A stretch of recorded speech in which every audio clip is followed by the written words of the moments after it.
అక్షరాల్లో రా అనే అక్షరానికి ఒక ప్రత్యేకత ఉంది. అంటే తెలుగు తెలిసిన వాళ్ళకి తెలుస్తుంది, అన్ని కకారం చకారం అంటాం. రా అనే అక్షరాన్ని మాత్రం రేపు అంటాం. రకారం ప్రత్యేకము అని మనకి వ్యాకరణాలు చెప్తారు. రామాయణాన్ని పుట్టిన వాళ్ళు, రాసిన వాళ్ళు, రాముడు పొందిన వాళ్ళు, రకరకాలు రాసిన వాళ్ళందరూ జ్ఞానపీఠాలు అందుకున్నారు, రకరకాల అవార్డులు అందుకున్నారు. అలాగే రామ్ గోపాల్ అంటే రాముడితో పోలిస్తున్నారు ఏంటంటే ఎవరిని పోలిక కాదు, రామ అనే పదాన్ని మాత్రమే అంటున్నాను నేను. రామ్ గోపాల్ వర్మ గారితో ఇంటర్వ్యూలు చూసినప్పుడు పుట్టిన వాళ్ళు ఉన్నారు, పొందిన వాళ్ళు ఉన్నారు, ఇష్టపడిన వాళ్ళు ఉన్నారు, తిక్క ప్రశ్నలు వేసిన వాళ్ళు ఉన్నారు.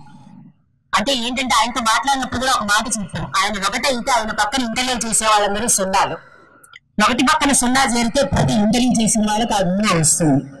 ఆయనతో మాట్లాడినప్పుడు ఈ మాట చెప్పాం. ఎవరు ఎలా మాట్లాడినా కూడా అది పొగడ్డం ఆయనకి ఇష్టం లేదు, పొగడ్డం నాకు చేత కాదు కాబట్టి ఉన్నట్టు చెప్తున్నాను. సహనం కోల్పోకుండా మీరందరూ రామ్ గోపాల్ వర్మ గారి అభిమానులు ఉన్నారు, రామ్ హార్జీని గట్టిగా అరిచారు. ఆయన ఇష్టపడే వాళ్ళు ఆయన ఎంత చదువుకున్నారు, ఆయన ఎంత వేదాంతం నేర్చుకున్నారు, ఆయన పైకి కనిపించేది ఏమిటి, ఆయన లోపల ఉండేది ఏమిటి ఒకసారి చూసుకుని ఆయన అనుసరించే ముందర పైన కనిపించేది కాదు. పైన ఆయన ఏం చేస్తే అందరికీ తెలుసు, లోతులుగా దగ్గరగా వెళ్ళిన వాళ్ళకి ఆయన ఏంటి, ఆయన ఎంత తత్వం నేర్చుకున్నారు. చెప్పే దాంట్లో ప్రతి దాంట్లో వినగానే మనకి కొంచెం అంటే ఆయన మాట్లాడే విధానంలో అందరికీ అర్థమయ్యేలా చెప్పేటప్పుడు మనకి మామూలుగా అనిపిస్తుంది, కానీ నోటిల్లోకి వెళ్ళేసరికల్లా దాంట్లో ఏంటి వాస్తవం. నన్ను చూసినప్పుడు కూడా అన్నారు, ఇట్లా సంప్రదాయ దుస్తుల్లో వచ్చిన మొట్టమొదటి వ్యక్తి మీరు అని ఆయన అన్నారు. నేను అప్పుడు అన్నాను, ఇప్పుడు కూడా అంటున్నాను, చీర కట్టుకుంటే సంప్రదాయం, జీన్స్ వేసుకుంటే ఆధునికం కాదు. వస్త్రధారణ ఎలా ఉన్నా ఆలోచనలో ఆధునికత ఉండాలి. ఆలోచనలో ఆధునికత అనేది ఇంట్లో నేర్పిస్తే వస్తుంది. నేను ఏది నేర్చుకున్నానో మా నాన్న దగ్గర నుంచి, ఇక్కడ కొంతమంది పెద్దవాళ్ళు ఉన్నారు కాబట్టి మా నాన్న పేరు చెప్తాను, ఉషశ్రీ గారు అమ్మాయి నేను, అలా చెప్పుకోవడమే నాకు ఇష్టము. ఆ మాట అక్కడ కూడా మాట్లాడాను నేను. ఆయన పంచ కట్టుకున్నా ఎంత ఆధునికంగా 50 ఏళ్ళంటే 70 ఏళ్ళ క్రితం ఆలోచించారు. మమ్మల్ని అందరినీ కూడా ఆడపిల్లలైనా కూడా ఆధునికంగా ఆలోచించేలా చేశారు. ఆ ఆలోచనతోటే ధైర్యంగా ఆయన దగ్గరికి వెళ్ళాము. వెళ్ళిన తర్వాత అంటే వెళ్ళే వరకు కూడా చాలా భయపడ్డాం. ఆయన తిక్క అంటారు, ఇట్లా అంటే అలాంటి పదాలు నాకు ఇష్టం కూడా లేదు, కానీ బయట వాళ్ళు అన్న పదం చెప్తాను, నేను అలాంటి పదాలు ఉచ్చరించను. ఏమంటారు అని చాలా భయపడుతూ షివరింగ్ తోటి వెళ్ళి ఇప్పుడు కూడా చేతులు వణుకుతే నేను ఏం మాట్లాడతానో నాకు భయం ఇస్తాను అన్నమాట. వెళ్ళిన తర్వాత ఆ సంస్కారం కనిపించింది నాకు. ఆయన తర్వాత మేము ఇంటర్వ్యూ చేసిన తర్వాత పెట్టిన కామెంట్స్ లో చూస్తే నమస్కారానికి ప్రతి నమస్కారం చేశారు ఆర్జీవి గారిని అందరూ పెట్టే వరకు నేను గమనించలా. నాకు ఇంటర్వ్యూ అయ్యే వరకు టెన్షనే, నేను ఏం అడుగుతాను, ఆయన ఎట్లా రెస్పాండ్ అవుతారు భయం. నాకు ఎవరైనా తిరిగి ఏమైనా మాటంటే కళ్ళల్లో నీళ్ళు వచ్చేస్తే భయం నాకు. ఈ సెన్సిటివిటీ వల్ల చాలా భయపడుతూ వెళ్తే చాలా హాయిగా, అంటే దగ్గరగా చూస్తే మనిషి వేరు, దూరపు నుంచి చూస్తే మనిషి వేరు అనేది దగ్గరగా వెళ్ళిన తర్వాత అర్థమైంది. రోజు పిలిచేసరికి నేను స్టన్ అయిపోయాను. అసలు వాటికి వాళ్ళు పిలిచారు. యాక్చువల్గా నేను మ్యారేజ్కి వెళ్ళాలి, కానీ వర్మగారిని నాకు అపారమైన గౌరవం. ఆ గౌరవంతో మ్యారేజ్ ఆపేసుకుంటూ రావడానికి కారణం ఏంటంటే 4 మాటలు ఇంతమంది మధ్యన మాట్లాడే అవకాశం మళ్ళీ రాదు. అందులో ముఖ్యంగా ఆయన బయట మేము వర్మగారు లాగా చెప్పుకుంటే ఆయన వరకు ఆ విషయం మళ్ళీ ఆగిపోతుంది. ఆ విషయం నలుగురిలో మాట్లాడుతూ ఆయనకు కూడా తెలియచేయాలనే ఉద్దేశంతో వచ్చాము. అలాగే రాము అన్న పదంలోనే అదేంటి రామునిజం అనుకోండి, మరొక ఏదైనా అనుకోండి, ఆయన అభిమానులందరూ నేర్చుకోవాల్సింది ఆయన పైకి చూపించే వాటిని చూసి మీరు ఏదో భ్రమపడద్దు. ఆయన లోపల ఉండే ఒక యోగి లాంటిది అని వాళ్ళు చెప్పారు. ఒక యోగి అని ఎందుకంటున్నా అంటే ఆయనకి దగ్గరగా చూసిన వాళ్ళందరికీ తెలుసు, తిండి అక్కర్లేదు, నిద్ర అక్కర్లేదు, శుభ్రమైన బట్టలు అక్కర్లేదు. ఆయనకి చాలా మంది రాస్తారు ఈ చొక్కాతో అన్ని ఇంటర్వ్యూలు ఇస్తున్నారా అని.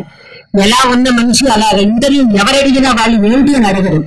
తన వల్ల ఒకరికి మంచి జరుగుతుంది ఒకటైతే పుస్తకం ఆయన గురించి రాకపోయినా రాసినా ఆయనకేం లాభం లేదు, నష్టం లేదు. ఆయన ఆల్రెడీ ఎస్టాబ్లిష్డ్. కానీ మనం చెప్పినట్టుగా ఒకటి పక్కన 0 అని చెప్పిందల్లా తన వల్ల ఎవరికైనా మంచి జరుగుతుంది అంటే నేను అబ్జర్వ్ చేసింది, నేను చేసింది కరెక్ట్ అని నేను చెప్పను, నా అబ్జర్వేషన్ చెప్తున్నాను. ఈ పుస్తకంలో 2 చూస్తున్నాను. నా జీవితంలో ఉన్నదే కోరిక అన్న మాట అన్నాడు. కోరిక అనే దానికి తర్వాత మనకి తప్పుడు అర్థాలు చాలా వచ్చేసాయి.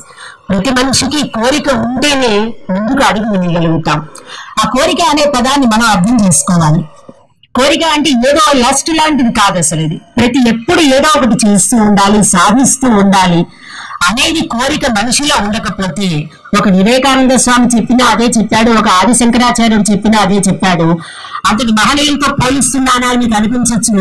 పైకి కనిపించే వర్మగారు, లోపల ఉండే శంకరాచార్యుడినే మనం చూడాలి. పైకి కనిపించే వర్మగారిని కాదు, లోపల ఉండే వివేకానందుని మనం చూడాలి. ఈ రెండు ఎందుకంటున్నాం అంటే, ప్రతి మనిషికి సాధించాలనే కోరిక ఉండాలి, ఎనర్జెటిక్ గా, ఎప్పుడు యూత్ఫుల్ గా ఉండాలి. ఎన్ని ఏళ్ళు వచ్చినా సరే వయసు అయిపోయింది అయ్యా అని అనుకోక్కర్లే. అసలు వయసు అనేది పక్కన పెట్టేసేసి మనకి శక్తి ఉందా లేదా, ఎంతవరకు చేయగలం అని చేస్తూ ఉండాలి. ఆయన చెప్పిన దాన్ని పాటించాలి నిరంతరం. చూడండి, ఎప్పుడు నిద్రపోతారో తెలియదు. మనం ఎవరు మెసేజ్లు పెట్టినా వెంటనే రెస్పాండ్ అవుతూ ఉంటారు. మీ పక్కన ఎవరు అడిగినా ఇంటర్వ్యూలు ఇస్తూ ఉంటారు, సినిమాలు తీసుకుంటూ ఉంటారు. ఇన్ని పనుల్లో ఎవరిని నిర్లక్ష్యం చెయ్యరు. అది నేర్చుకోవాలి మనం. చాలా మంది మేము పెద్ద పెద్ద వాళ్ళు ఇంటర్వ్యూలు అడిగి కూడా ఫెయిల్ అయ్యాం. ఇలా అసలు వర్మగారు వాళ్ళు మాకు ఇస్తారా అని భయపడింది.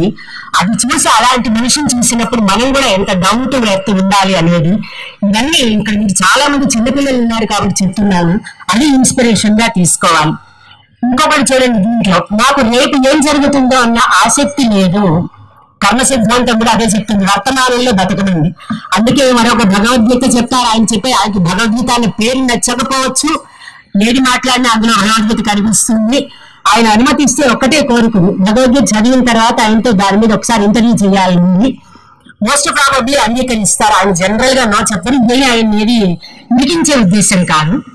కాబట్టి మనం అనుకున్నది ఏంటంటే, ఆ రాముడు అనే పదంలోని ఆ వైబ్రేషన్ అంటే ఆ వైబ్రేషన్ ఉంది. రాముడు ఎప్పుడు చెడు చేయడు, రాముడు మంచి బాలుడు అనేది స్టేట్మెంట్ యూనివర్సల్. చెడు అనేది అనుకోవద్దు, పైకి కనిపించే చూసి వాటిని మాత్రం మనం తీసుకోవద్దు. లోపల ఏది ఉంది, మనిషి లోపల ఏది ఉంది చెప్పాను కదా. ఆధునికత అనేది వస్త్రధారణని బట్టి కాదు. జిమ్ చేసుకునే వాళ్ళు ప్రతిరోజు దేవాలయానికి వెళ్ళి నమస్కారాలు పెట్టేసి పొర్లుదండాలు పెట్టేస్తారు. నాలా ఇలా ఉన్న వాళ్ళు గుడిలో వెళ్ళకుండా హాయిగా ఇంట్లో మనుషుల్ని దేవులుగా చూస్తూ ఉండే వాళ్ళు ఉంటారు. కాబట్టి వర్మగారి నుంచి మీరు ఈ పుస్తకం ఎలా అయితే ఆయన రాసి మన నలుగురికి, రాము గారి మీ పుస్తకం రాయడం వల్ల ఎలా అయితే అందరికీ తెలిసారో, ఆయనని మీరు ఆదర్శంగా తీసుకున్న వాళ్ళందరూ కూడా ఆయన లోపల ఏదైతే కర్మ సిద్ధాంతము, యోగి సిద్ధాంతము ఉందో దాన్ని తీసుకుని అనుసరిస్తే రాము గారు సక్సెస్ అయినట్టు లెక్క. మీ రాము గారు సక్సెస్ అవ్వాలంటే మీరు పాటించాలని కోరిక. నమస్కారం.